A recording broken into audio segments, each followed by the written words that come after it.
Good morning, everyone.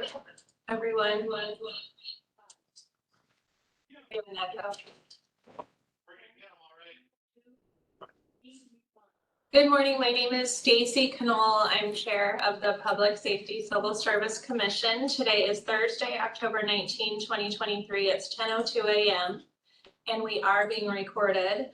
And I'll call this meeting to order. Thank you for attending. We are holding this meeting in a hybrid format as we've been doing for some time. So we do have folks in the room. Actually, everyone's visible on camera. So if you're attending remotely, you can see all of the attendees at this time. And we will follow our usual guidelines. Let's have one person speak at a time. When you're speaking, try to begin by stating your name to make the record clear, but also by way of introduction. Please mute yourself when you're not speaking. And we will proceed through the agenda, which is available on our website. And if there are any logistical issues, please let us know. Before we do introductions, I'll begin with a brief land acknowledgement. The City of Seattle Public Safety Civil Service Commission acknowledges we are on the traditional land of the first people of Seattle, the Duwamish, and we honor with gratitude the land and the Duwamish people past and present. Again, my name is Stacy Knoll, and I'll let other folks in the room introduce themselves, beginning with gentleman on my right. I am Richard Green. I am one of the Public Safety Civil Service Commissioners. I'm Andrea Sheely. I'm the Executive Director of the Public Safety Civil Service Commission. Sarah Butler, Operations and Policy Advisor for the Civil Service Commission. Joe Levan, I'm from the City Attorney's Office, Legal Counsel for the Commission. And I'm Teresa Jacobs, Executive Assistant. Is there anyone who's attending remotely who would like to introduce themselves at this time? You're certainly not required to. This is Sarah Lee from the Seattle Fire Department, Human Resources Director. Good morning. Sarah, can you confirm that you can hear the people in the room? Are we very quiet or are we very loud for you? You're fine. Just, I think those further in the back will probably just need to speak up a little bit more. Thank you. All right, I'm happy to introduce people. Okay, so the folks I see on the call are Hannah Costin and Helen Fitzpatrick from the Seattle Fire Department, forgive me. I see Tom Applegate, who is a candidate for Public Safety Civil Service Commissioner and with the Fire Department. I see Rachel Sade and Yoshiko Grease-Matsui, along with Adelaide Alderks, and they are part of our Fire and Police exam team. Ann Gold from the City Attorney's Office, and I know that Mr. Starl is a person who is a fire employee who has filed a exam protest appeal today. Thank you for being here. And is Mr. Bergstrom the same? I am not sure. Yes, that's correct. Okay, thank you. I'm sorry, I didn't have that information right at my fingertips, but welcome and thank you for being here today. Yeah, thank you.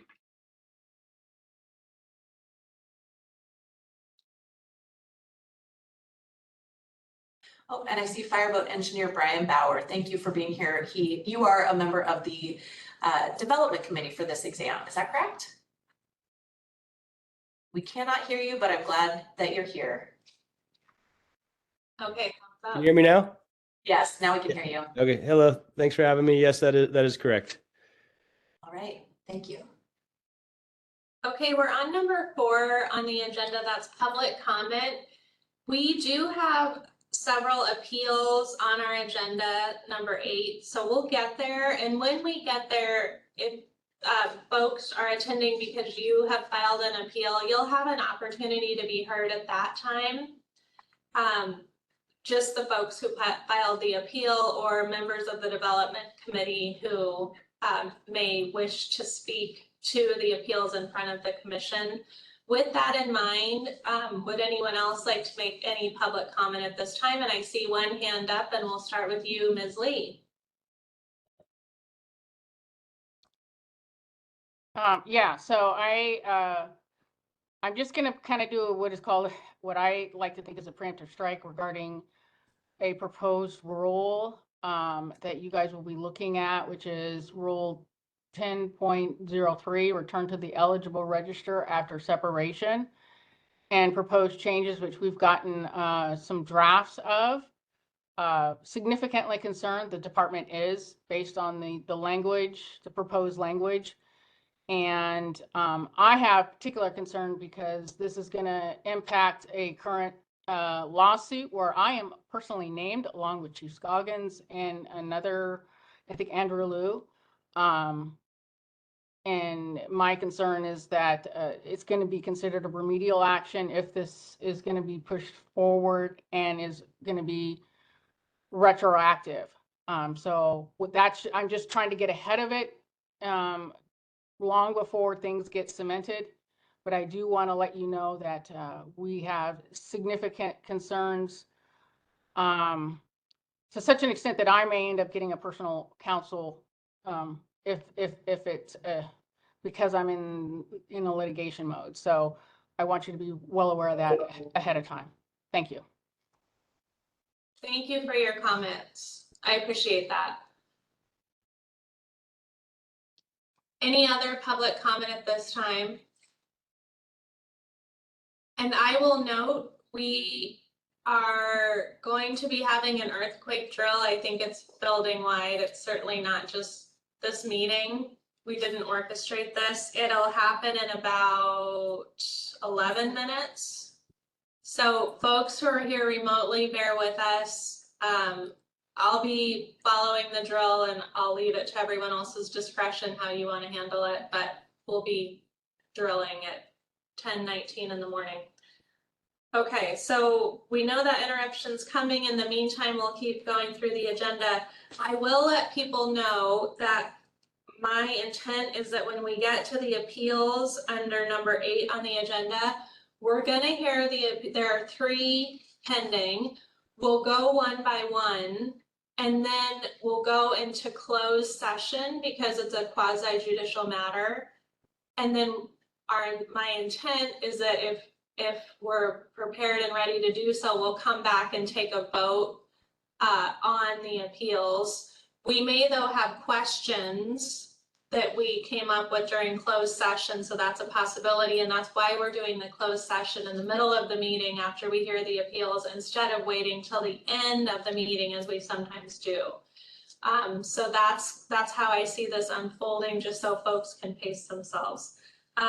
Okay, next on the agenda is number 5, approval of meeting minutes. Those are pages 3 to 5 of your packet, and that's last month's meeting, September 21st, 2023. I've had a chance to review the meeting minutes in detail and would move to approve them as submitted. So I will second that. Okay, both commissioners who are present and the quorum have moved and seconded. All in favor say aye. Aye. Aye, and those are approved as submitted. Thank you to Ms. Jacobs for your work on that. Number 6, registration for the 42nd Annual Civil Service Conference. That's the Foster's RV conference that happens every year. Yes, thank you, Chair Knoll. The materials that as you mentioned, are in the packet at pages 6 and 7. We hope that commissioners, especially new commissioners, will be able to attend the first and possibly the second days of this conference, Commissioner Green. All of the days are relevant to this commission's work. It is really a public safety civil service focused conference. It's a fantastic conference.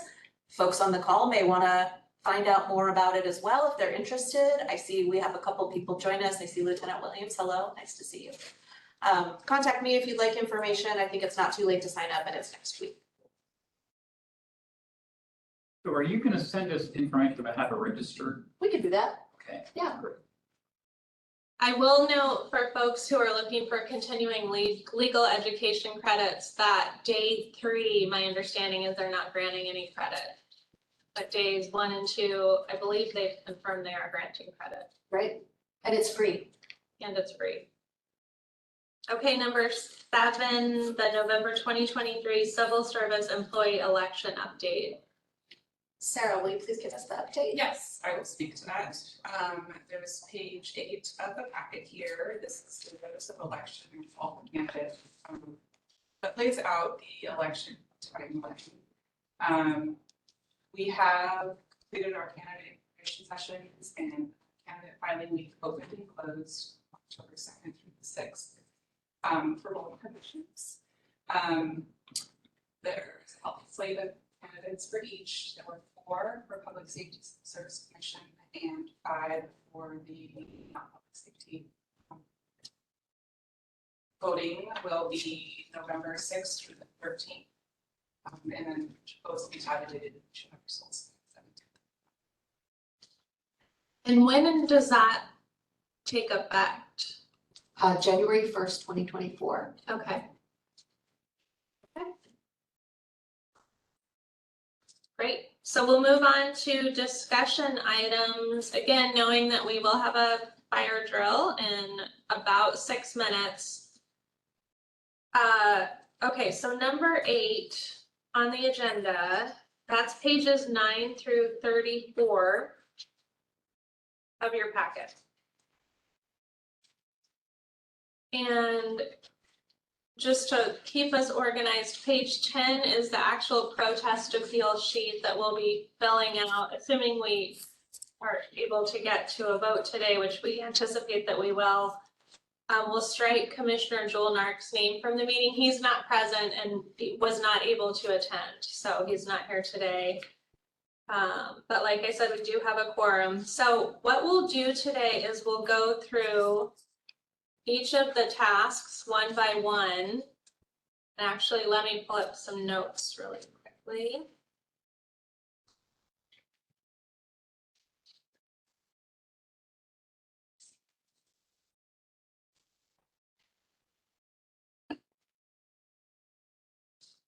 So we'll go through each of the tasks and I will ask Ms. Shealy to give a brief introduction before we jump in.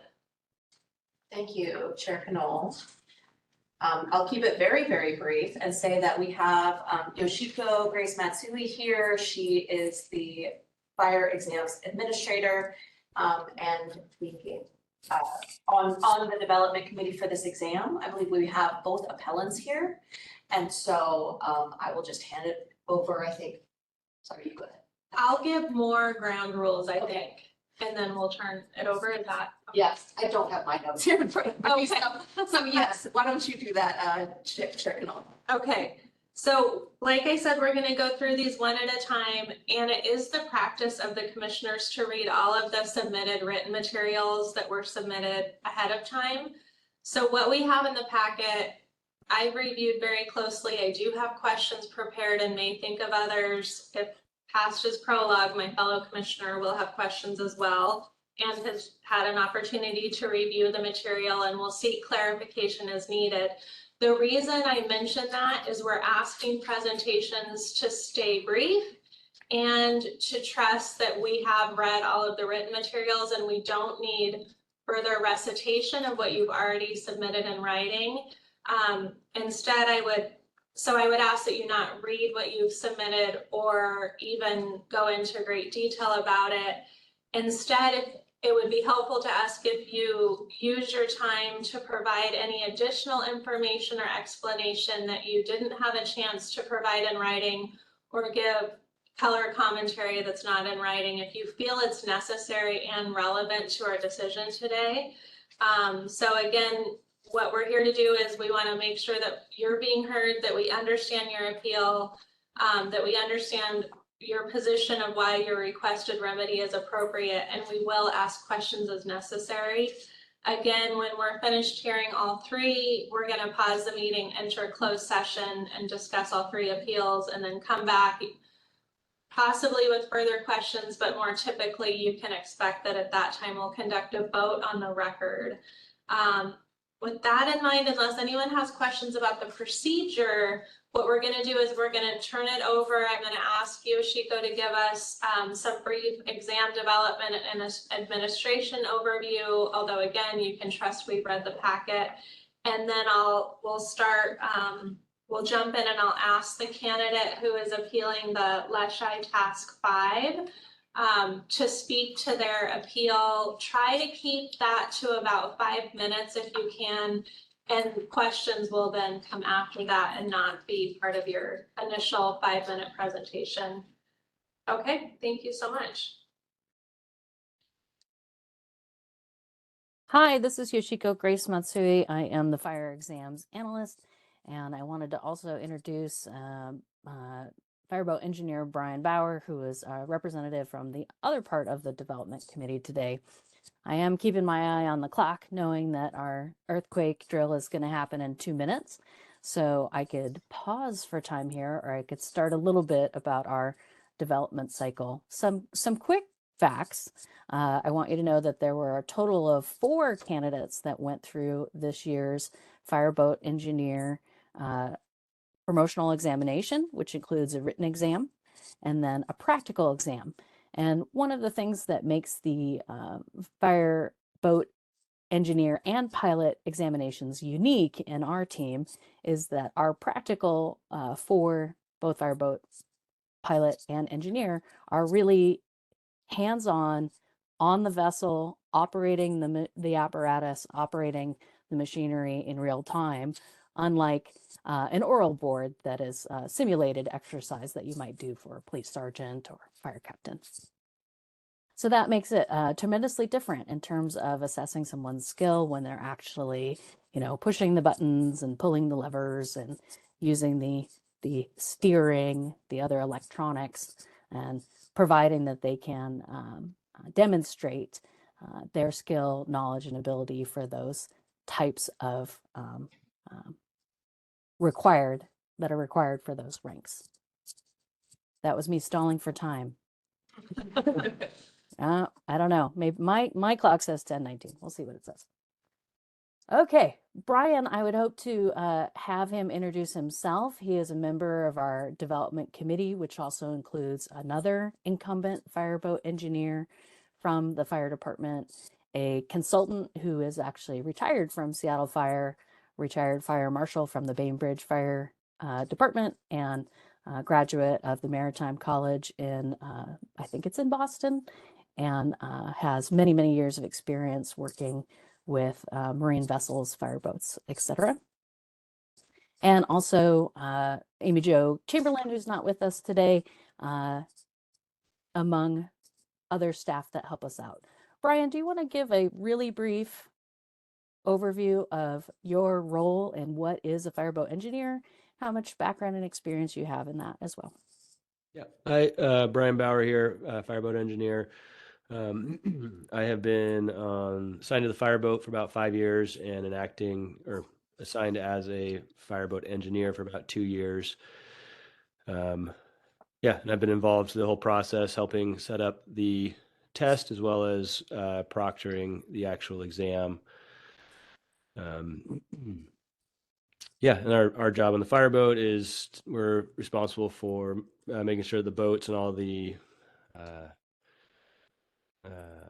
things attached to the boat function properly, and we're responsible for pumping operations and running generators and power supplied throughout operations, which is a lot of what this test was structured around.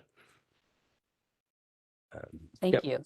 That's a good point. I would say that there are many different systems that you have to be familiar with when you are seeking to promote to fireboat engineer, and it encompasses electrical, it encompasses hydraulics, engines, many more. May I have your attention, please? This is building management. We will be conducting an earthquake drill in 10 seconds. Occupants should drop, cover, and hold. We will be conducting an earthquake drill in 10 seconds. Occupants should drop, cover, and hold. This is a holding drill. Please do not evacuate. Should we go off the record? No. Okay.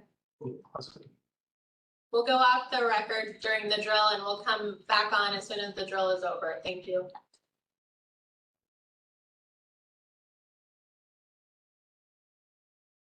So, like I was saying, this promotional examination and the task contained within attempt to cover a broad range of skills, knowledge, and abilities that are required for being a fireboat engineer.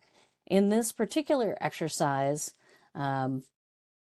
for the fireboat Less Shy, and I should also say there are 4 fireboats for the fire department, and we use all 4 boats for the testing procedure. So our promotional process covers 2 whole days for each participant, where they do a set of exercises or tasks over the course of a few hours on each day. So the first task that we'll be discussing is Fireboat Less Shy Task 5. And I'm going to just jump in and orient everyone to the pages. So the development committee discusses this task begin on page 13. It's the bottom half of page 13. The actual candidate instructions that are in question, the intro is on page 21 and the instructions themselves are on page 22. And then the appeal from the candidate is on page 24. And I will mention to Chair Knoll that the materials that are publicly available are quite redacted. Oh, good point. Okay. These materials are exempt from the Public Records Act, and because of the need for security for these exam questions. That makes sense. Was the candidate though provided with the development committee's response? Yoshiko? I believe they were after the packet was given to them. Okay. Okay. Yes. And I'll let the candidate speak to that when we get to him. Okay, thank you. Please proceed. Sure, we're about at that point. In case anyone needs a quick background, these were filed as protests, and so we got the same 3 concerns presented to us as an examination protest. The committee convened earlier in October and reviewed all of the protests. All 3 protests were denied, and our recommendation as a committee is to deny the appeals. I believe, and I'll have to ask here if you would like the appellant to speak first for the task, or if you would like the committee to speak first. I think we generally have the appellants speak first, but it is up to you. Right. Okay. Yeah, let's start with the appellant then, if that works. So again, that would be page 24 would be the written material. And we have Ben Bergstrom here, if you would like to be heard at this time, or if you want to just rest on your written submission, that's okay too. Although I will say I have questions. Sure. I'll just keep it very brief. So first of all, thank you for taking time to look over all that information. I know it's kind of lengthy. Second of all, as a candidate in this testing process, there's not a lot of consistency between candidates on how you get trained.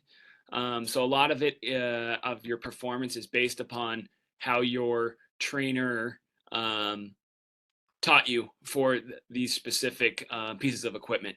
And so the catch I had on this test is the wording that was used was to put a generator into operation. There's some details that aren't super important, but it says, and I don't have it in front of me because I'm not allowed to take test materials with me, but it used the word required. So restoring shore power is not required, and then to clear relevant alarms. So when I did the first half of the task, no problem, that was very easy. The second part of the task was to clear the relevant alarms. So there's 2 pieces of equipment. There's the switchboard, which has an illuminated light on it that says shore power tripped. That's not normally illuminated. The second piece of equipment is the PMC machine, or machine might be the wrong word, but the PMC panel, and that has 92 or 96 alarms that can be illuminated on it. There are 13 normal alarms, and there was, for this evolution, a 14th alarm that in my mind and my trainer's mind would not be considered normal, that was flashing that said shore power breaker tripped. So in my completion of this drill, I attempted to restore or to clear the shore power tripped icon or illuminated light on the PMC panel. The only way to clear that is to have your shore power switched back on. So I thought to myself, after trying a few different ways to see if there's a way to clear that alarm unsuccessfully, I thought to myself, well, the instructions say restoring of shore power is not required. It doesn't say it's not permitted. So at that point, I asked Brian, who was serving as a deckhand for the test, to restore the shore power. He looked at me, and then I asked Jose, who was standing next to me as the engineer proctor, I would like to have my shore power restored. He then pointed me to Luke Carpenter, who I asked again. I was like, I would like to have my shore power restored. Simply because it said it's not required. And I knew as soon as shore power was restored, I would clear that alarm and be able to move on to finish the rest of the steps. Luke Carpenter, he was the proctor. He simply read the instructions again, which doesn't say it's prohibited. It just says it's not required. So I spent the duration of my time trying to restore this alarm that I thought was relevant. My trainer also, to him, it would have been relevant, and was not able to finish the last step because I thought this was the relevant alarm they were talking about. So in my mind, the word required should have been prohibited if they actually were going to prohibit it, and relevant, it would be subjective to the person who wrote the test. So other than that, that's kind of all of my explanation that I have. It's just those specific things. This is Commissioner Knoll. So just to clarify, what you were trying to do was follow an instruction that said you should address all relevant alarms. Is that right? That is correct, yes. Okay. And I'll let the development committee address this, and sir, if you'd like to as well. Essentially, my question is how you would respond to what I think the committee's position is, that the shore power alarm was irrelevant because it was not part of the task. I think you've somewhat covered that, but I'd like to hear more about that. You can speak to that now, or we can let the development committee respond in general, and then you'll have an opportunity to talk again. Sure. Yeah, I'll just address it real quick. The fact that it's irrelevant, that there's no way for a candidate who's testing to know that it's irrelevant. There's no training document that would say that we could reference that would say for this situation that is irrelevant.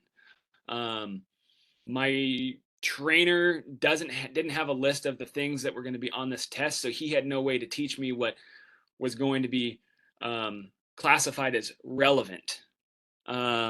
So for me, when I have something on that panel that's illuminated that is not normally illuminated, that would, in my mind, and again with my trainer, that would be something that would be considered relevant.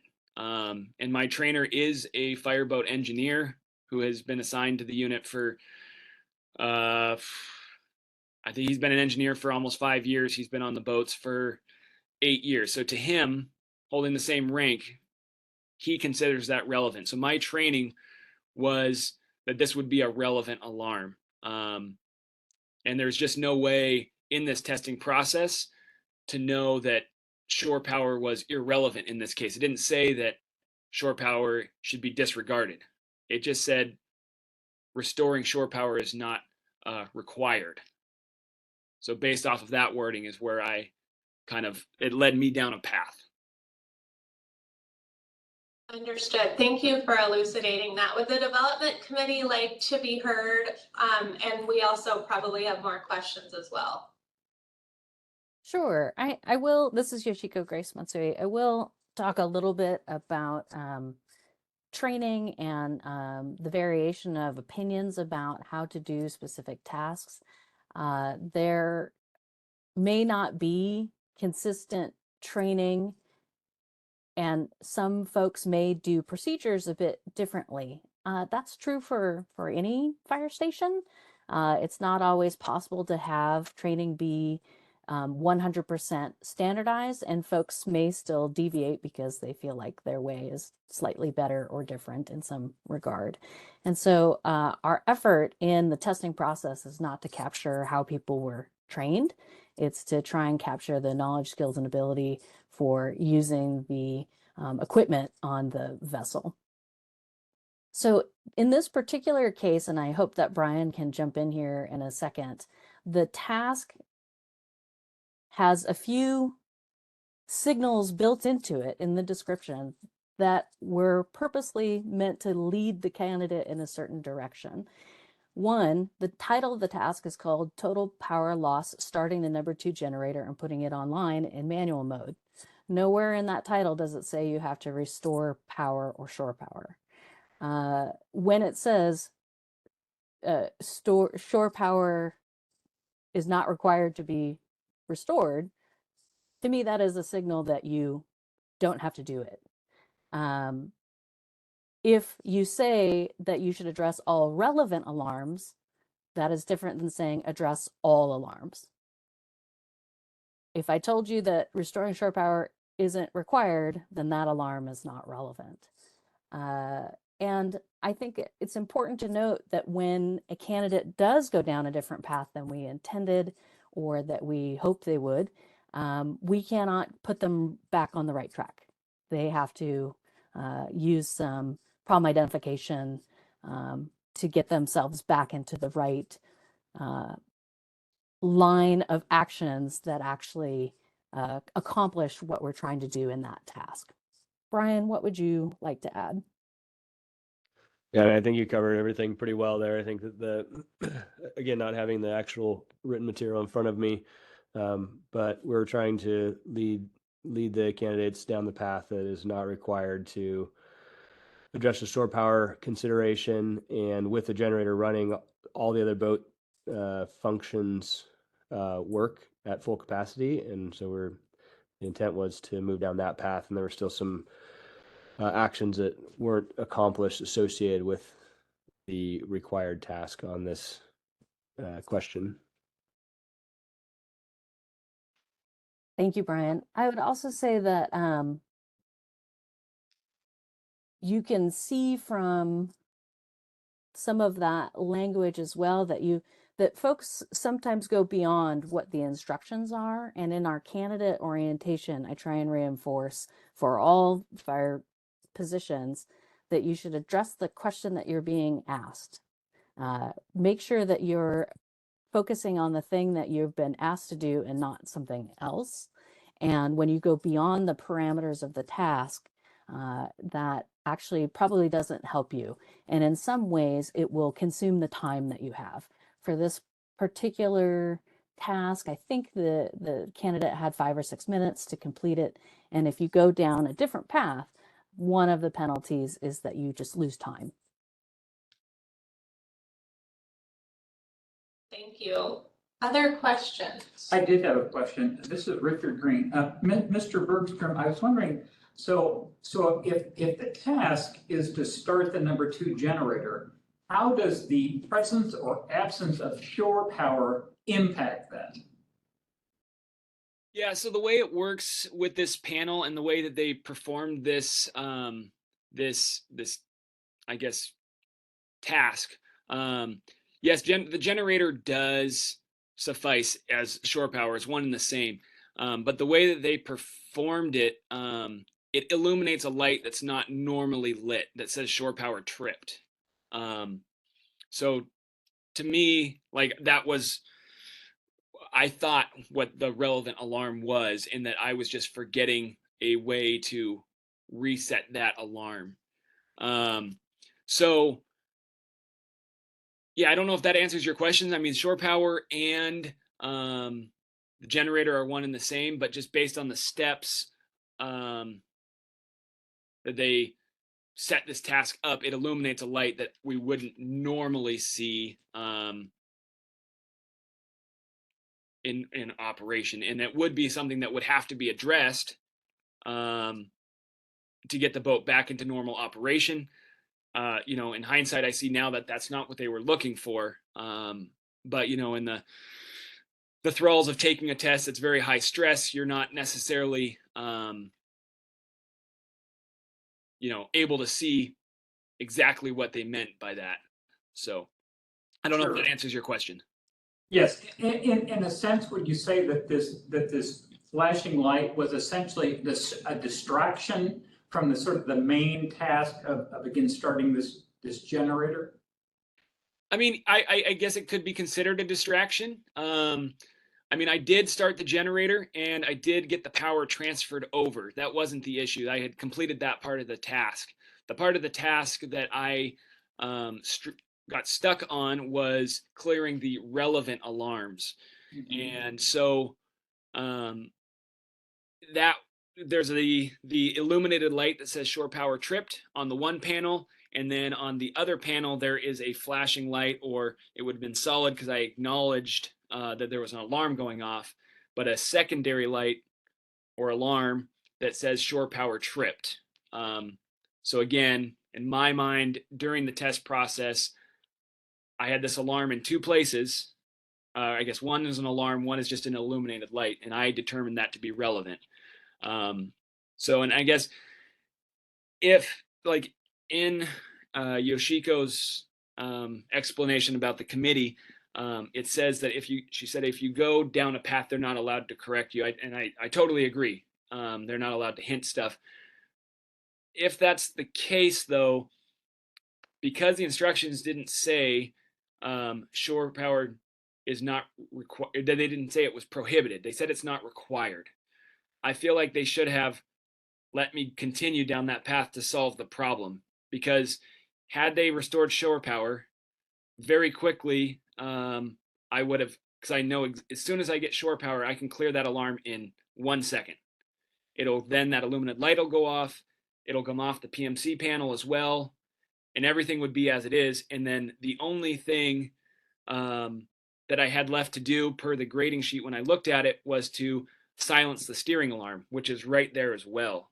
So instead, when I asked for shore power to be restored, and they just 3 times when I asked for it, I got the instructions reread. It put me in a cycle of, okay, well, maybe there is another way to reset this that I need to keep trying. So instead, I looked at this light and tried for approximately 4 minutes to clear this alarm, when if they would have restored shore power when I asked, I would have had 3 minutes to spare, and I would have cleared that, as well as silencing the steering alarm, which is right there as well.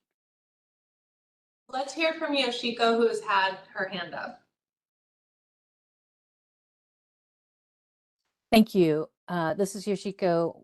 I just wanted to set a little bit of the stage of what happens in this task. And I know it's probably hard to imagine.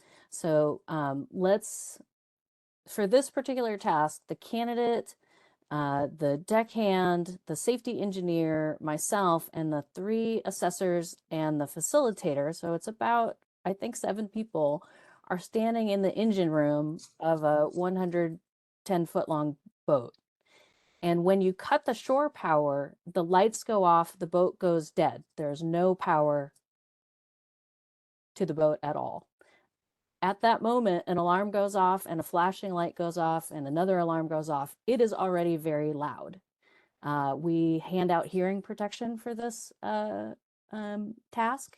And so there are many distractions, and clearing the alarms so that you can even move forward in the task is necessary. I mean, you could let the alarm blare and sound over and over again while you're completing part of this task, but you don't have to.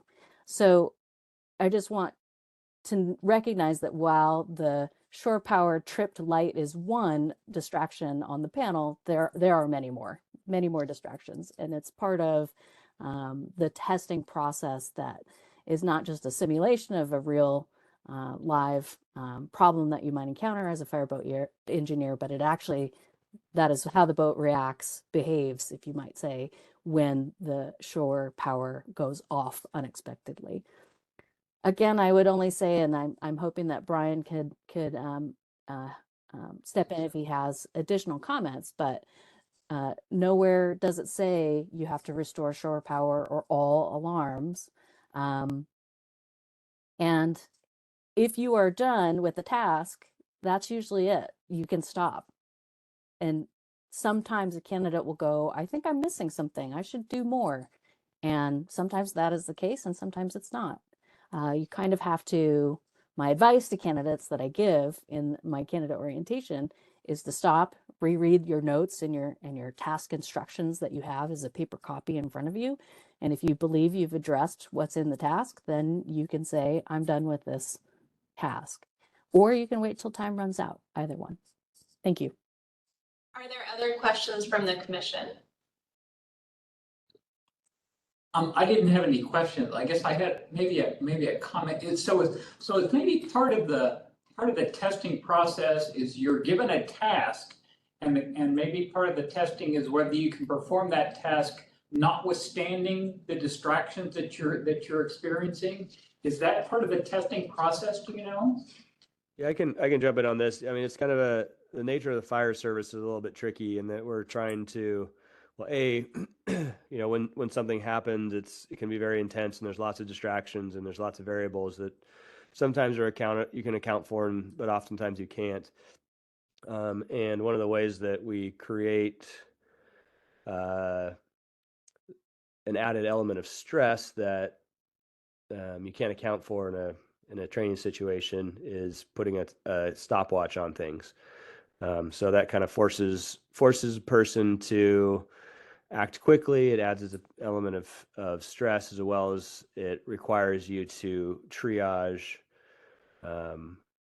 quickly and effectively what your priorities are. So back to what Yoshiko was saying, in that there is a timeline, and part of a testing process is to add, is to have a stressful environment and perform the tasks as requested in the timeline. And if there's extra time, then you can work through other areas.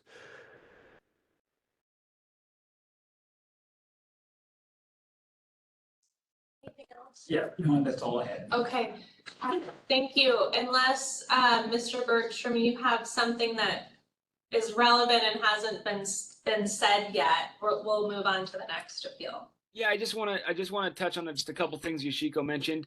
In that test, yes, it is loud. Yes, the boat does go dark, and there are alarms that go off.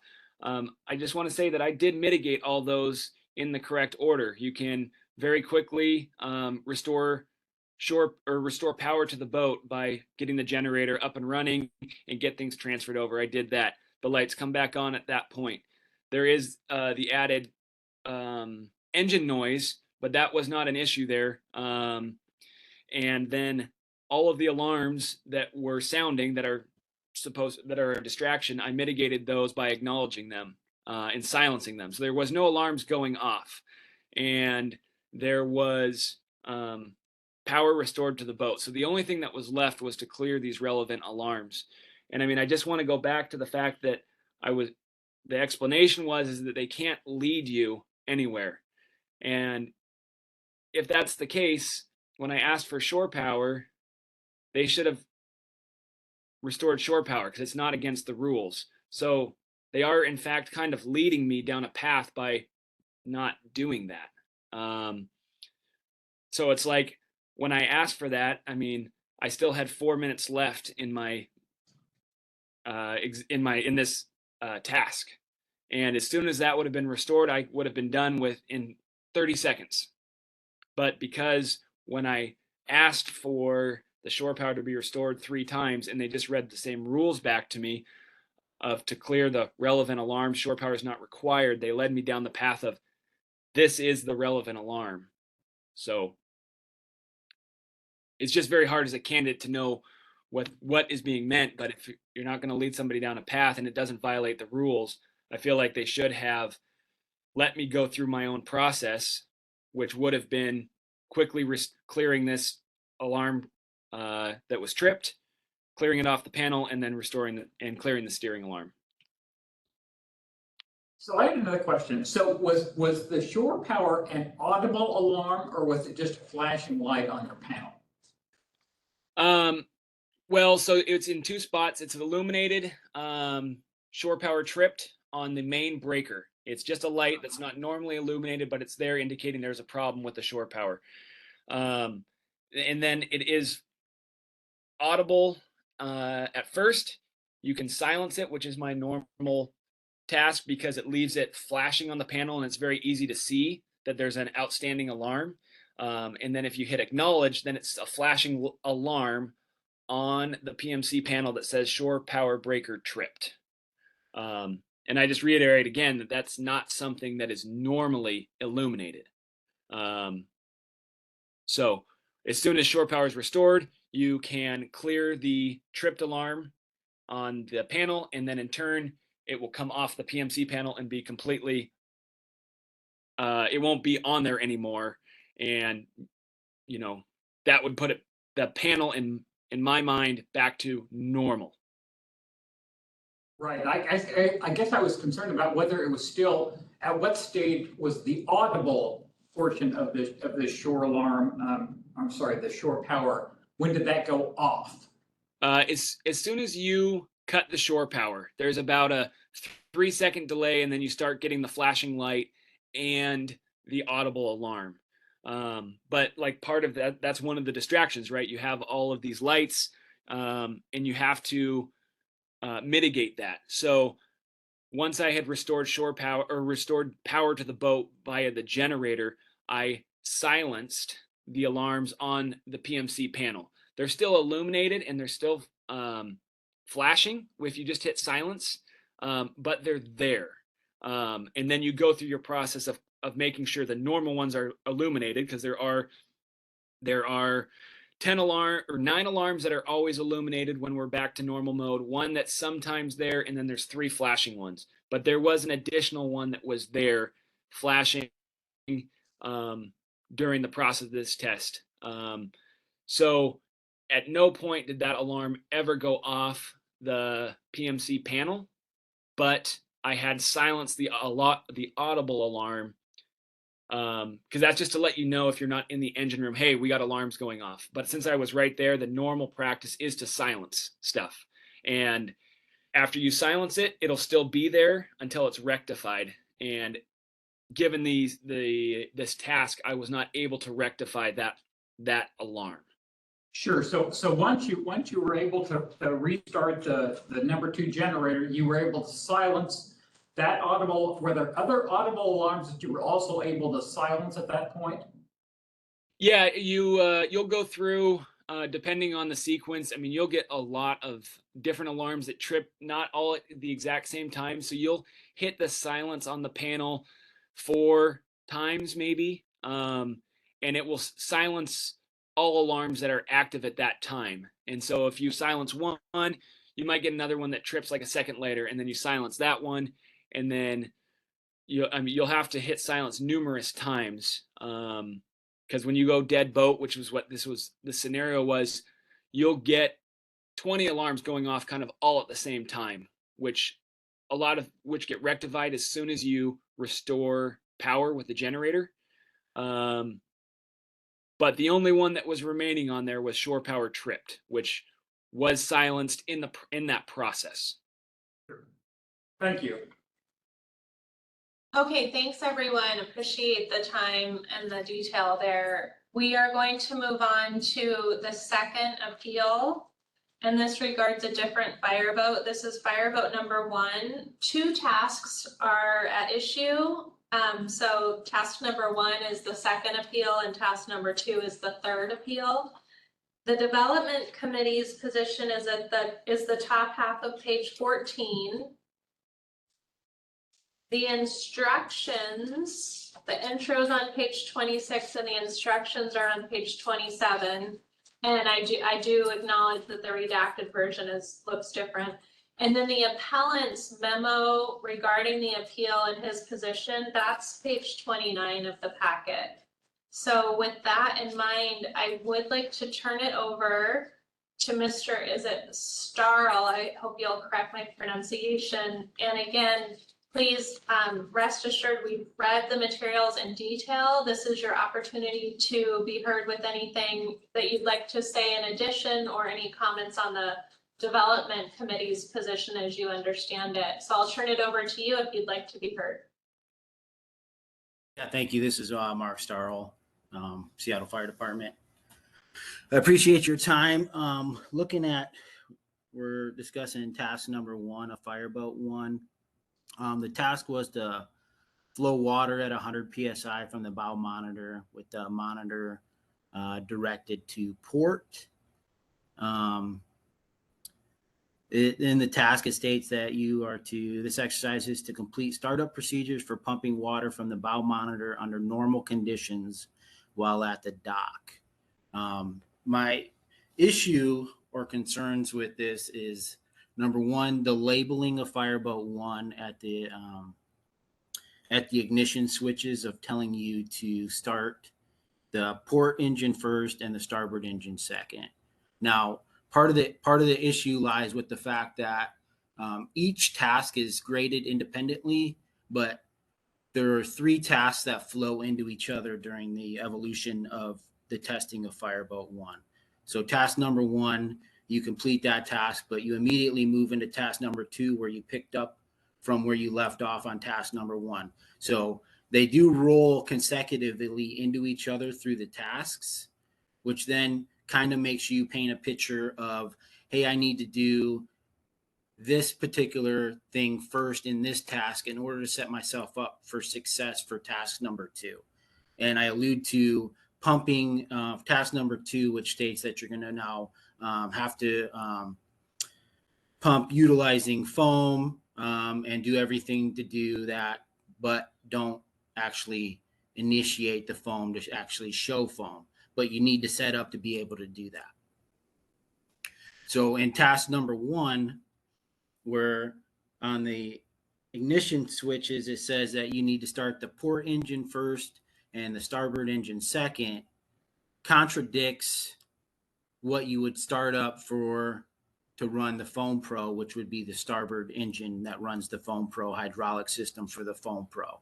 So by that nature, you going off of the grading sheet that states that if you do start the port engine first, you're automatically put into a different category for task number 1. So part of the issue is the fact that the tasks are independently graded, but yet the tasks flow from one task to the other in the process to set yourself up for how you're going to complete task number 2.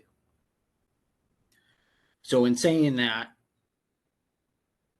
you need to run the starboard engine to run the hydraulics for the Foam Pro on that particular boat. But the grading criteria automatically puts you in a downgraded area, such as needs an improvement, on the basis that you started maybe the wrong engine first. But based off of task number 1, looking at that as an independent task, where the task is just to flow water from at 100 PSI, in that task, you could actually start either engine and or pump and flow water. That task doesn't require you to flow foam. So by the virtue of not only the fact that the order sequence that's labeled on the ignition switches to start the engines and the pumps states that you need to start the port engine first and the starboard engine second, automatically leads you down the path of starting both engines in order to utilize the starboard engine. Task number 1 doesn't require you to necessarily choose the starboard engine because it only asks you to flow water. Therefore, I don't understand how you can be graded or downgraded for starting the port engine and only using the port engine as your pump engine, because the independent task of task number 1 only requires you to flow water. If you can follow me, I hope that kind of makes sense. It does. Is that does that complete what you'd like to add to your position on task number 1? Yes, yeah, based off of what I already had written, and yes, absolutely. Great, thank you. I'll ask the development committee to respond and then we'll have questions. I know I have several. Sure, this is Yoshiko Grace Matsui. This is something that in the development committee development meetings, basically the engineering group started, or this development committee started meeting in December of last year to go over all of these exercises with our consultant, Luke Carpenter. And we conceptualize a task, and then we write the instructions that go with it, and then we have to also write the evaluation criteria that go with it as well. I'm struggling a little bit with whether we're discussing a scope question, a content question, or a practicality kind of question, because it sounds like the point of disagreement is that the evaluation criteria is not what the candidate would like it to be, but it is within the subject matter expert incumbent fireboat engineers that designed the task and the evaluation believe that it should be started, that you only need one engine for this task 1. People may start 2. It is the opinion of the committee that you only need 1 to perform this task. Brian? That's appropriate. That what Yoshiko just said. As Mark Charles was saying, that the hydraulics associated with the foam pump that are asked to be utilized in this task are attached to only one engine, which is why we concluded that we want to see the decision-making process of the candidates to show an awareness of the need for only one engine as opposed to 2. Thank you. Was there though, can someone from the development committee speak to the question of the scoring sheet and the issue of whether there was essentially a downgrade if they went in the wrong order? Or am I misunderstanding that? Yes. Sorry, I'm always a little hesitant to discuss specific scoring criteria because it gets entered into the public record, and then we may not be able to use a similar exercise in the future. But the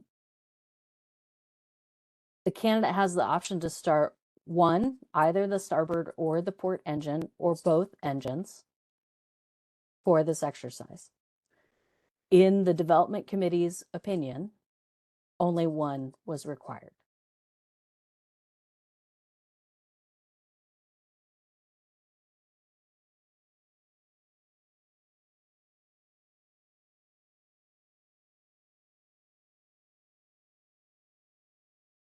So the order in which they started it did not affect the scoring. It may affect the scoring. Again, I'm hesitant to say this is the exact scoring procedure here on the public record, but there is, if you look at our announcement for the examination and on the bibliography, it says that your practical examination, specifically for engineer, is based on a combination of things. It's based on a job task analysis that we have incumbent engineers fill out. It's based on the experience of the consultants and the incumbents who make up the committee to put together the exercises. And it's based in part on some of the bibliography and backup materials that are on the study, the bibliography list of materials to study for the engineers. So it's a combination of those 3 things that come up with the evaluation criteria. Nowhere on a manual is it going to say, this is how you prove someone is better or less capable pumping. A manual doesn't do that. A manual just says, here's how you turn it on, here's how you turn it off, right? So it's incumbent and really the obligation of the committee to say, what is the difference between a candidate who is highly effective, gets the task done, and someone who may need some improvement, and someone who is operating the equipment in an unsafe or unsatisfactory manner. Those are our 4 columns that make up the grading criteria that you can fall into as a candidate. So yes, in the opinion of the committee, we believe that for this task number 1, only 1 engine was required. So would you say that, this is Richard Green, so would you say that by starting both engines, you would sort of wasting some time, the candidate would be essentially wasting some time and not as efficient as if they only started 1 engine? More we're going for, I guess, an efficiency and awareness of the systems and what's necessary versus, what could be a distraction. All right, Mr. Sterl, I've got a question for you. Essentially, what you're saying is that you were just thinking ahead. You were sort of thinking sort of beyond what the immediate problem. You knew that you had to do something in the future, so you're going to take care of that problem or that situation before you got there. Was that what you were thinking? Absolutely, but also the test is graded. The test that is graded when you look at the grading sheet, it is based off of the fact that you make that assumption. Right. But the scoring of the individual task is a separate item. That's where the disconnect really starts to unfold, is the fact that if you're only getting graded to complete task number 1, which is just to flow, it's just to flow water at 100 psi, then it doesn't matter what engine you turn on, because you can flow 100 psi out of the bow monitor, because there's no foam application in task number 1 at all. Right. But to look at it holistically, you would determine, okay, if I want to be successful for task number 2, I need to start the starboard engine because I want the foam capabilities when I move into that task. Because I don't get to restart, I just get to pick up where I left off from task number 1, right? But they're graded independently, which automatically, based off of how Fireboat 1 is labeled, where it tells you to start the starboard engine first and the port engine first and the starboard engine second. In order to set yourself up for success to utilize foam for the next evolution, you have to start the starboard engine, which would be the second engine that you would have to start based off of the labeling of the fireboat at the ignition switches. Sure. And thank you. Yeah, and then so for task number 1 independently, you only need 1 engine or pump. But to be downgraded in the scoring criteria for starting a port engine versus starting a starboard engine in that specific task is irrelevant, because you only need to flow water, which you can do from either engine. So to be downgraded based off of choosing a particular engine over the other in task number 1 that has no foam requirement doesn't make sense, that you can get downgraded for starting either or whatever engine you chose to start. But yet the grading criteria did require you to, if you did that in a different order, it was a downgrade. Thank you. I see Yoshiko has her hand up.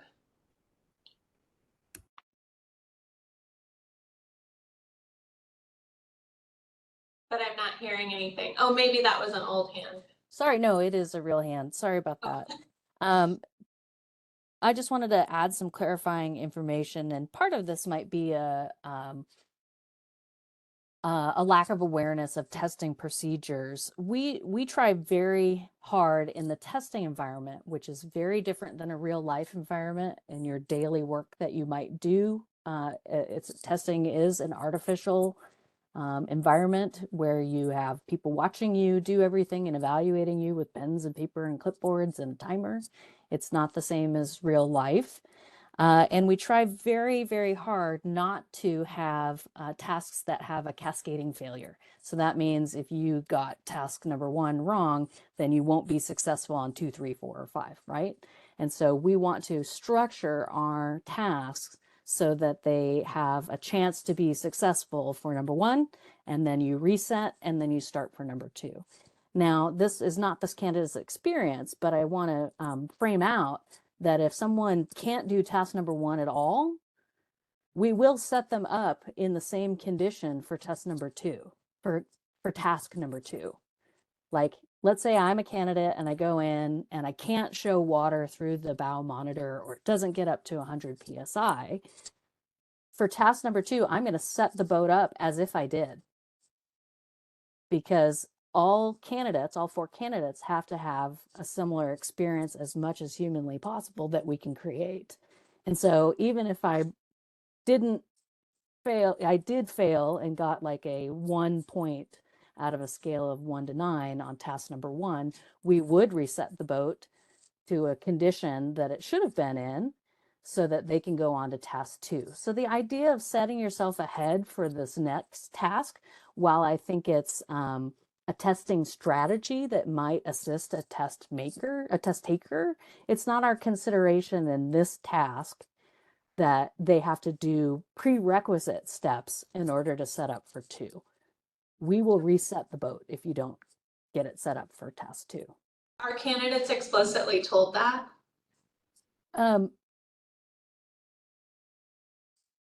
I believe we would cover that, but it does sort of. Oh yeah, I think I covered it in the candidate orientation.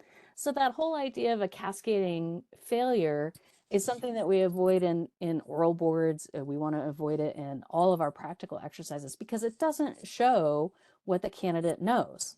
If I say, oh, you answered X on task number 1, so you fail task 2, 3, 4, or 5, then I don't know if the candidate knows anything about task 3, 4, or 5. It doesn't help me as the testing committee to really evaluate that candidate's knowledge, skills, and abilities. So one of the things that I coach over and over again is let the last task go.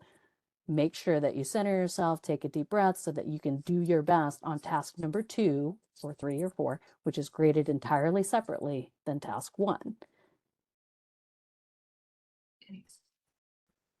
I don't have any other questions. Thanks. Yeah. Mark Starl here again. That's part of my point. They are independent tasks. So as an independent task, the only requirement was to show water out of the bow monitor. That task doesn't have anything to do with foam. So if I chose to use the port engine or if I chose to use the starboard engine, it makes no difference to me being able to accomplish that task. But the grading criteria automatically downgrades you for choosing wrong engine or pump to use for task number 1, where task number 1 explicitly doesn't require you to pick either one or the other. You could have used either one, so you shouldn't have been able to be downgraded by choosing the port engine. Okay, thank you for that. And next is the second appeal, and that's you as well. So I'm just going to orient us to where we are in the packet. This is now appeal number 3, same fireboat number 1, but now this is task number 2, which we've alluded to a little bit. The development committee's position is the bottom half of page 14. The task itself is on page 31. And then Mr. Starl's memo outlining his appeal is page 33 and then continues to page 34. I'm going to strongly urge both candidates, please keep your comments really focused on material that's not already presented in the written materials. We've reviewed that very carefully, and as you can tell, we're asking a lot of questions if we need clarification. So with that, I will ask the appellant, Mr. Starl, if there's anything he'd like to add or respond to in anticipation of new information from the Development Committee. Please go ahead. No, I think for task number 2, my written appeal kind of pretty much outlines everything pending any questions related to that task. Thank you. I appreciate that. Same for the Development Committee. If there's new or additional information that's not included in what's already been said or written, then we look forward to hearing it. This is Yoshiko. I don't know that I have anything new. Brian, did something occur to you about this?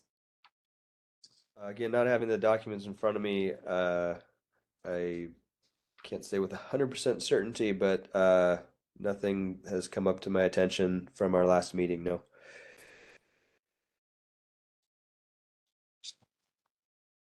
I did have a question. I need just a moment. If you have anything in the meantime. I do not.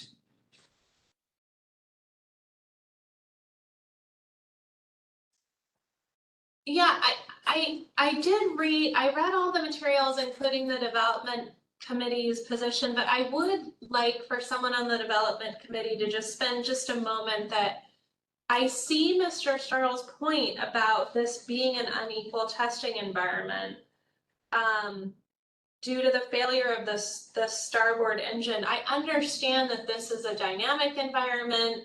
It's a practical exam, anything can go wrong, but when you think about a practical test, you want a fairly level playing field for all 4 candidates. And it doesn't seem like that happened here. And I just want to hear more about the Development Committee's response to that concern. Yeah, why don't I start? This is Yoshiko again. Absolutely. I think with these practical examinations, more than any others, are extremely dynamic. And we can have things happen like the boat can get a call for service and they can say, we want you to go rescue a person. And we have to leave the boat and actually stop the test if there's a call for service during the middle of our practical exam. There could be another boat nearby when you're flowing water and they're not paying attention. Maybe they're going to row right into the stream of water. So you have to call a timeout and say, I'm sorry, let's wait until this hazard clears itself up.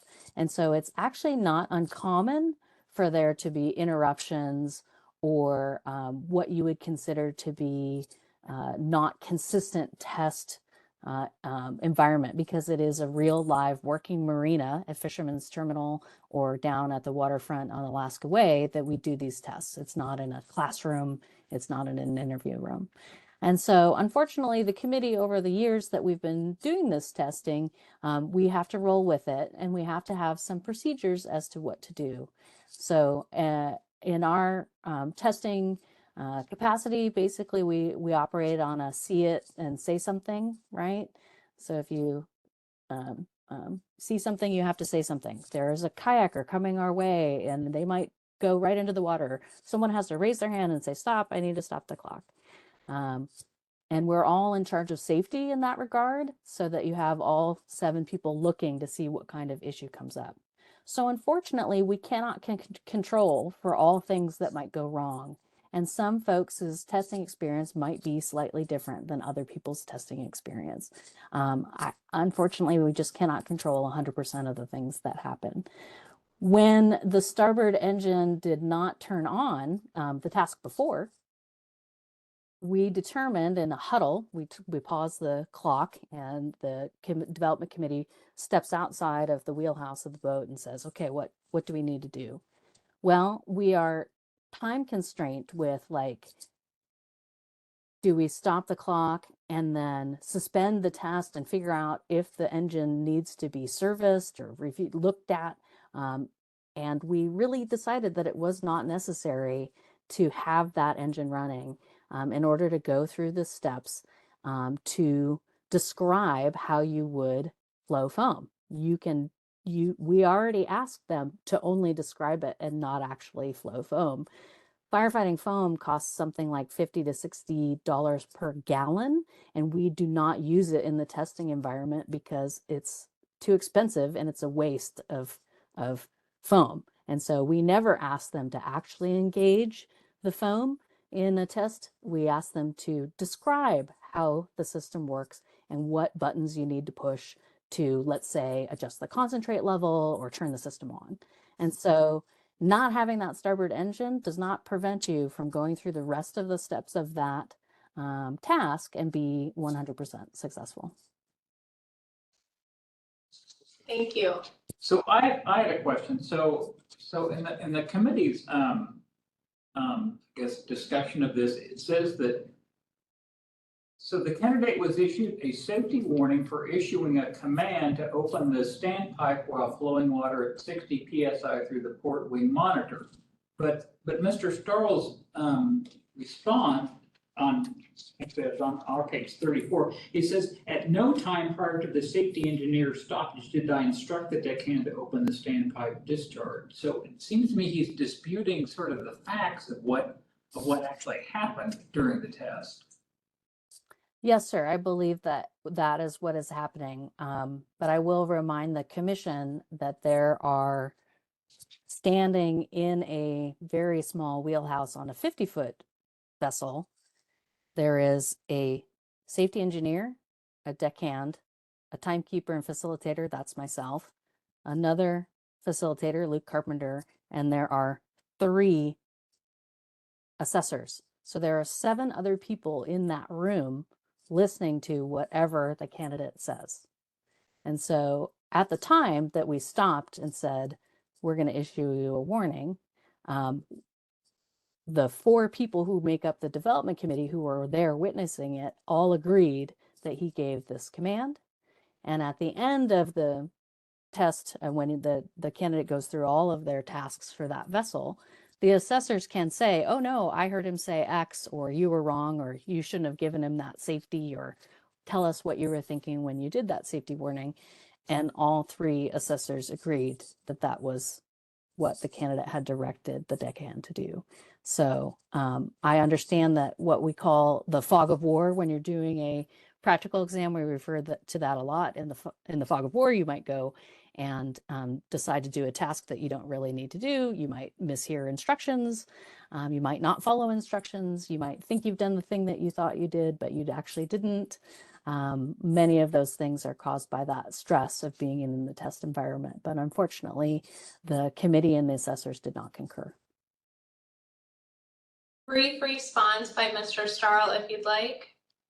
Yeah, I got a couple responses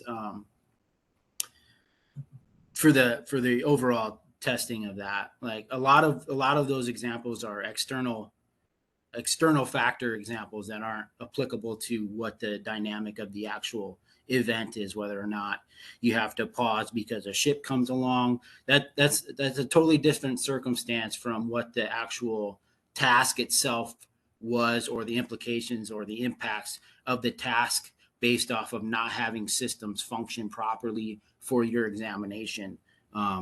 Whether or not a vessel comes through or you have to pause for safety consideration, I think is completely different than whether or not your task now becomes completely different based off of the fact that the system that you need to use for that task no longer functions properly. And that creates that environment only for you, of you not being able to complete that task or perform that task according to the scope of which that task was required, which was have the starboard engine running, where it says that you need to perform all necessary steps except starting the flow of the foam. So part of the necessary steps is to have the starboard engine running to control the hydraulics to the Foam Pro, which then leads me to being able to actually use the Foam Pro screen. And then in the dynamics of the testing process, I now have to figure out on the fly whether or not my flow from my Foam Pro, my flow meter is actually reading based off the fact that I don't even have my starboard engine running anymore. So my issue is that it's the task was a completely separate task that I had to complete versus every other candidate, because I was the only one that had that issue of not having the starboard engine running for my Foam Pro.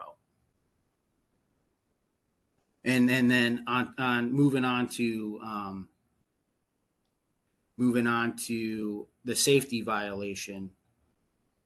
Obviously, I know I'm in a position where I can't argue what somebody said versus I said, and we could actually get to a agreeable decision of who said what. Clearly, that can't be the case. But I would argue that there is no inherent safety violation in not having of opening or closing or not opening or closing that discharge during that event. And there are multiple examples I laid out per fire department procedures where you open up valves under pressure in all aspects of firefighting. I had a question of the committee. So what about his first point? How did the starboard engine not functioning, how did that impact the remainder of the task? It does not impact the remainder of the task because you have the port engine running. And so you can still flow water through the wing monitor and the standpipe. You just can't turn on the Foam Pro, which is not part of the task, and flow foam, which is not part of the task. The task is to describe how you would flow foam, because in practice, in a test, we do not flow foam. So when we came back from the timeout and said, gosh, the starboard engine's still not working, we don't know why, and we're not going to stop and troubleshoot it right now because it may not resolve itself. That might have been the condition for the rest of the day. It's hard to know in that heat of the moment what the problem is with that starboard engine. The decision was made, hey, can the candidate keep going and still get their best performance without the starboard engine? And the answer was yes. We wouldn't have continued the task if the candidate couldn't have been successful. That would definitely have been unfair.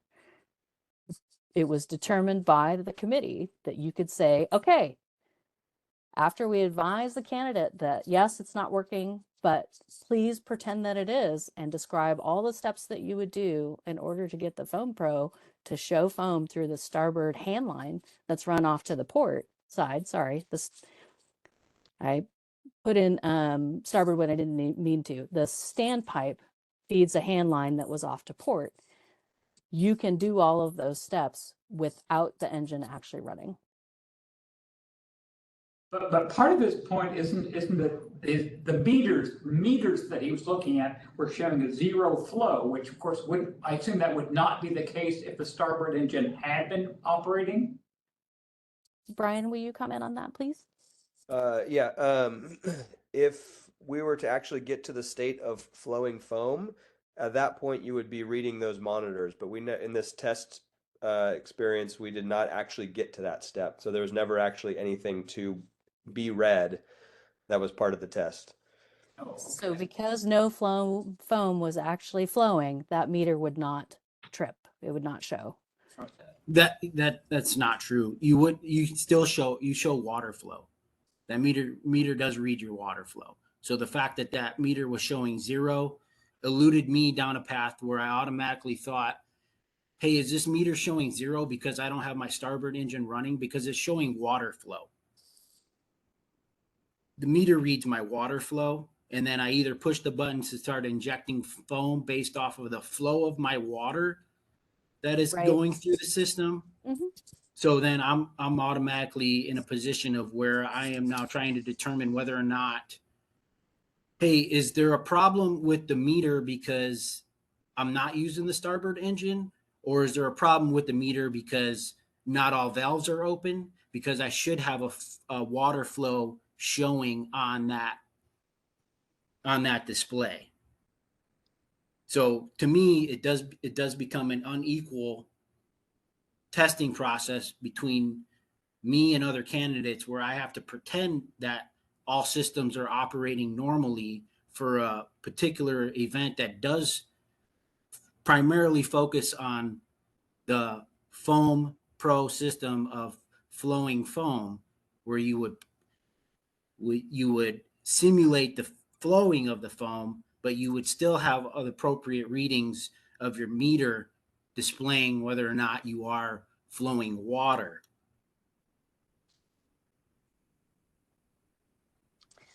Thank Now, you. We'll Brian, just take a moment and Can I consider. ask, I'm sorry, can I ask one more clarifying question from Brian real quick? Yes. I think we're talking about two different moments in time, because my recollection is, if that were true, then the flow meter should have shown flow out would it display it if it was discharging out the port wing monitor?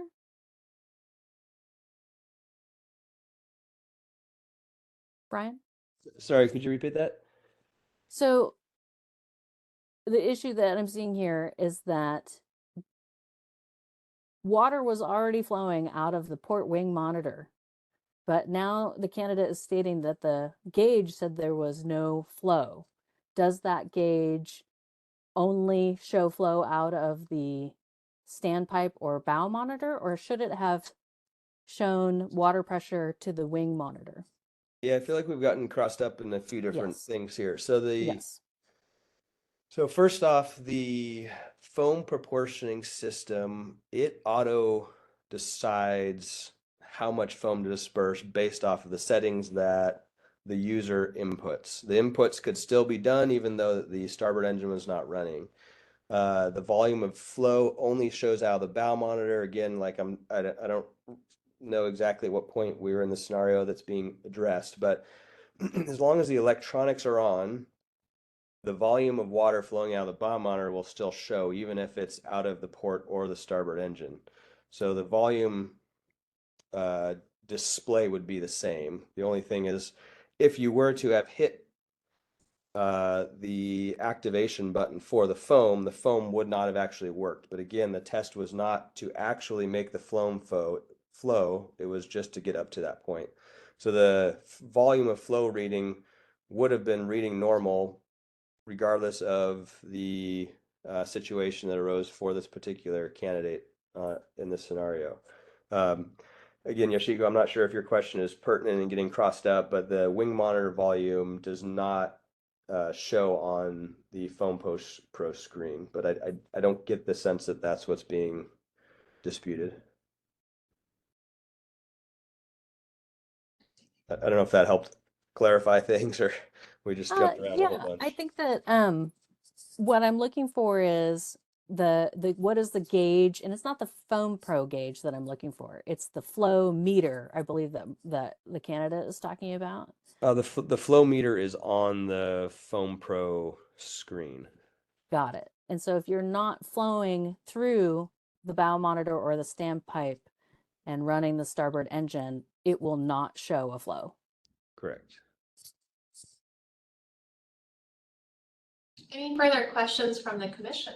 I do not have any other questions. Thank you, everyone, for both the time you spent preparing the materials for us. That was very helpful. And then the patience that you had as we asked questions and had you walk us through the areas that we weren't clear about or wanted more information. At this time, we are going to take a short break and then go into a closed session. I anticipate we'll be back on the record at 11:50, 11:50.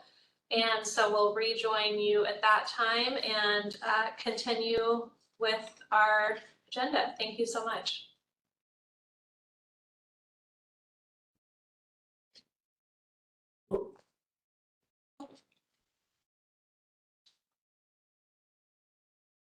No.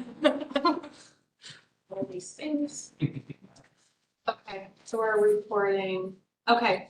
Hi, everyone. This is Stacy Knoll. We're back on the record at 11:51 a.m. It is still Thursday, October 19th.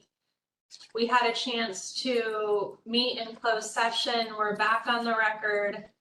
And we did hear a presentation by the parties. We heard answers to questions from the commissioners. Folks had an opportunity to state their position and provide clarification as requested.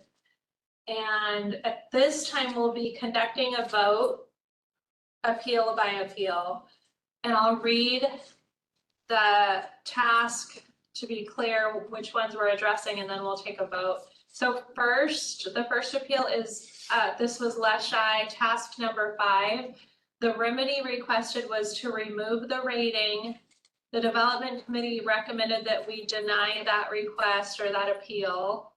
And so at this time, all in favor of denying the remedy requested by the appellant, say aye. Aye. Aye. And so the remedy requested is denied. Next, fireboat number 1, task number 1, same remedy requested, same development committee recommendation. So the request was that the rating be removed. The development committee recommended that that be denied. All in favor of denying the remedy requested, say aye. Aye. Aye. And finally, fireboat number 1, task number 2. This is our third and final appeal. Remedy requested was to remove the rating. Development committee recommended that that be denied. All in favor of denial, say aye. Aye. Aye. And again, that's been denied. Thank you everyone for your time. We appreciate it. I'm not going to sign this paper because it's just a markup, but I'm happy to sign that. Yes, thank you. Provided. Thank you. And we'll move now to the number 9 on the agenda, the fire and police exam unit update. We often start with police, but I'll defer to Ms. Sade, and you'd like to go first or not? Absolutely. We'll give Yoshiko a moment to drink some water, catch your breath. Good morning, everyone. My name is Rachel. I am the Police Exams Administrator in the Seattle Department of Human Resources Fire and Police Exam Unit. We have 3 different exams that I want to report on. First is for entry-level police officer. We have our current exam cycle, which closes this coming Monday, October 23rd. We have about 200, and when I checked this morning, 221 applicants. Our numbers of folks who have consistently been participating in the exam cycle has run about 125 to 135 of those individuals who apply. And that seems to be what's happening in this current exam cycle. So we will see with this exam cycle that's closing on Monday is about 3 weeks shorter than the last one. So it's my belief that we will have proportionately about the same number of candidates on the register for the exam cycle closing on Monday. For our lateral exam process, we have the written exam portion of the exam process, which just closed this last week, and 4 individuals participated in the frontline and PSSA tests, which is part 1 of the exam process. And 3 of those passed the exam and are scheduled for oral boards on our last one, October 28th. So in just a couple of weeks here, we'll be administering part 2 of the exam process, which is our lateral oral board process. We are currently in the development mode for our police sergeant's exam. We will soon start. The consultant has all of the bibliography materials that have been provided to her, and our development committee will soon start the process of reviewing and editing developed questions. This is in preparation for the written exam, which is part 1 of the sergeant's exam, and the written exam will be administered on March 2nd. That's all I have for police. Do we have any questions? I think last month, Commissioner Nark had some numbers about separations and hires. Do we have any of that information? I do have that information. Yes, thank you, Commissioner Green. And I've reported this information to Commissioner Nark as well. So what I have reported by the Seattle Police Department is and I don't see anyone here to speak for the department, so I'm happy to speak for them. They reported 79 separations year to date, 52 hires. They are, the difference between, I think Commissioner said, where they are and where they would like to be or authorized budget pockets, which is what we call them in the city, positions or pockets, is 223 away from where they wish to be. Wow.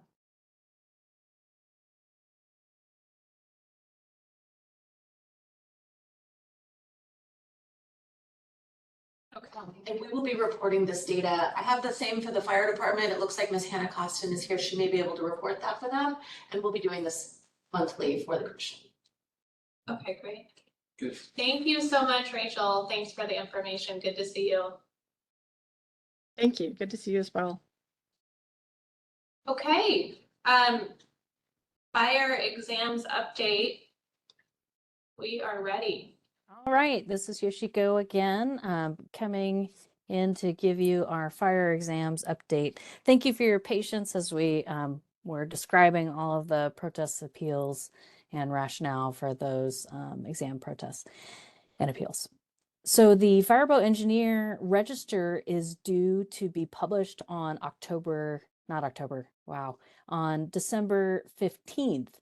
And so the next steps for that include computing the scores, calculating service credit that gets added to the scores, and also reviewing and adding veteran scoring criteria if applicable to the scores, and then they will be ready to go out to the entire department and to the PSCSC on December the 15th. In our development stage, we are working on the combined captain and battalion chief committee is meeting together. We've had 2 meetings so far to discuss the bibliography, potential topics there. They will be meeting throughout the fall and the spring with the written exam coming up in March. That'll be the next step for both of those. The written exam is administered for both ranks on the same day in the same place. Also coming up, fireboat engineer ends just in time for me to start up development on fireboat pilot, which is going to start happening in December after we put out the register for engineer. And so we are always continuously moving forward in that development cycle. And last, I wanted to mention that this coming fall in October of 2024, will be an open application and testing process for the role of firefighter. And so we're in the process now of negotiating contracts for that exam. I typically do contracts and get the logistics lined up in November of each year. When was the last exam? We had an emergency off-cycle firefighter exam in the summer of 2022. That's right. Okay. Okay. And prior to that, Yoshiko, what was the last example for that? The last full exam that included video testing and civil service oral boards was the fall of 2019 and the early part of 2020. I was in an airport hotel in SeaTac when I first heard of a mysterious virus that they hadn't even named yet. That's how long ago it was. We actually saw someone getting carted out of our hotel who had passed out in a restroom. And that was my first introduction to coronavirus. And that was February of 2020. Yeah. Yes, it's all coming back to me now. Yeah. Yes. Yes. It seems like 5 years ago, but it in fact was only 2.5 years ago. Yes. It was a lifetime ago. Yes, absolutely. Yeah. And I do have those separation and hire numbers for the Seattle Fire Department, Hannah, unless you would like to report those. You're free to report them. Thank you. Thank you. Okay. So the Seattle Fire Department reported to me that year to date, they had 82 separations. They had 94 hires, and that they are 66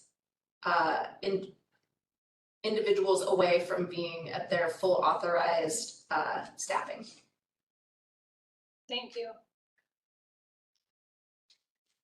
Okay, anything else for the fire exams update? That is all. Thank you. Okay, thank you. And now I'm gonna hand it over to Andrea. We have departmental and budget updates, case status reports. So we'll proceed with that. All right, and I'll keep these fairly brief, although I'm always happy to answer your questions.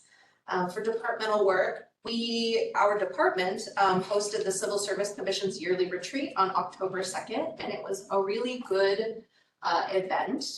There was a presentation by Sarah Butler on the history of the Civil Service Commissions. We conducted a training on the nuts and bolts of administrative hearings. And the department gave an overview of how our department functions, what are our roles, goals for next year. It was really successful, and I would like to make it a goal for the Public Safety Civil Service Commission to hold its own retreat in 2024. Was everyone in person? We were all in person. We had Joe here with us. It was a facilitated retreat. It was really great. Hope everyone who is also here agrees with me, but it was really fantastic, and I think we did a lot of important team building and just work together. And it was one day? Yeah, it was half a day. Oh, half a day. Did commissioners have input on the agenda or did? Yes. Okay. They did. This one was, I think we're gonna even have them have more input and participation in the agenda next year, because it was us, Joe and I and Sarah and everybody on staff really sharing a lot about what we know and who we are. And next year we'll be more focused on commissioners sort of putting together perhaps even their own facilitated discussions or finding out more about what they want to do, which is how we've done it in years past. We kind of go back and forth. Thanks. Yeah. Thank you. Other things that we're continuing to work on, of course, is overseeing promotional entry-level exams. If you watch the news, you'll know that there continues to be a real focus and a lot of energy and effort going into entry-level police officer. And we're a part of that. I want to also, oh no, that's gonna be a new business. Otherwise, I'm happy to take any questions. Our budget report is at page 35. If you review it, I think you'll see there's no big deviations there. I did ask our accountant about what was going on in August, and he said it was a month where more benefits were paid out to, our benefit vendors. But otherwise, he didn't have much more information about that. I don't expect that there is anymore. So that didn't put us off track. It just looks like a big bump in the month of August. Yeah, and I mean, it wasn't a huge bump. We're well within our budget. We're gonna be under budget this year, I expect, and request to carry some funds forward for some specific projects in 2024. Yep. I'll move on to the case status report at page 36 through 40.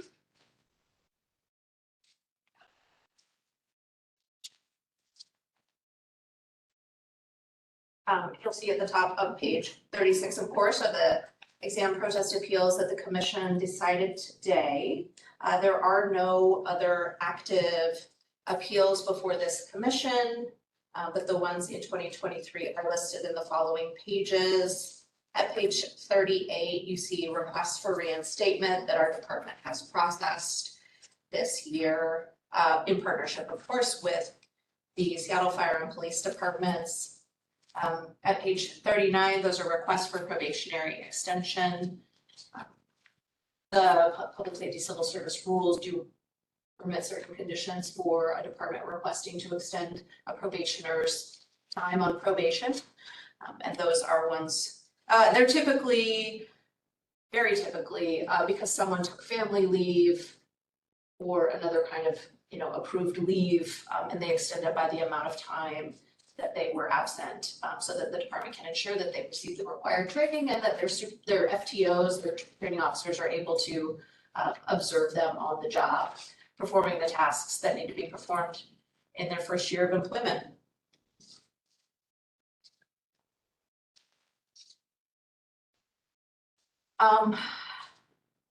That concludes this case status report. Unless there are any questions. All right, thank you so much. So number 12 is a tentative OPMA training. We'll reschedule that. Thank you. I was thinking maybe we would reschedule it for after the first of the year when the new elected commissioner joins us. Yeah, I was thinking that the other day too. Yeah, you're the one who mentioned it to me. It's a good idea. I do want the training. I'm looking forward to it. I think if we have our third person on, we'll get more bang for your buck. Yep. that'd be good. Joe gave this training to the CSC the other day, and I'll tell you, it's a good one. Oh, good. And we will probably pair that with a Public Records Act training from another assistant city attorney. I wouldn't mind that. I think that's helpful. Yeah. I've certainly taken the trainings, but I don't live this every day, so. It's always good to get updated too, just there's developments that happen, so it's good to know about the current information. Good point. Yep. Okay. For older new business, I do have one item to mention. Okay, please proceed. All right, I just want to have it be on the record that the commission has asked me to propose changes for their consideration to PSCSC Rule 10.03. I am circulating that amongst the departments, that draft amongst the departments and the impacted unions or potentially impacted unions, which are the 2 fire and 2 police unions, to get their input ahead of the publication and public comment period, which we anticipate will begin on or around November 1st, 2023. Let's see. And the commission anticipates taking live public comment and possibly proceeding to rulemaking at its regular meeting on November 16th at 11:15 a.m. Well, and actually note that this is a change from our regular meeting time, so that if this meeting is at 11:15 as scheduled, it will actually be called a special meeting. And the change in time would be because we have a joint meeting scheduled for earlier that morning. Absolutely, yes. Okay. Right, so even a 15-minute change would necessitate it being a special meeting. Yes. Okay. Anything further on that matter or any other old or new business? Oh, yes, the only thing I will note is at the bottom of today's agenda, it does say that the next PSCSC meeting is at 11 a.m. and we just discussed it being 11:15. So 11:15 will be the correct time. Okay. Just give me one moment before we move to number 14, if you would.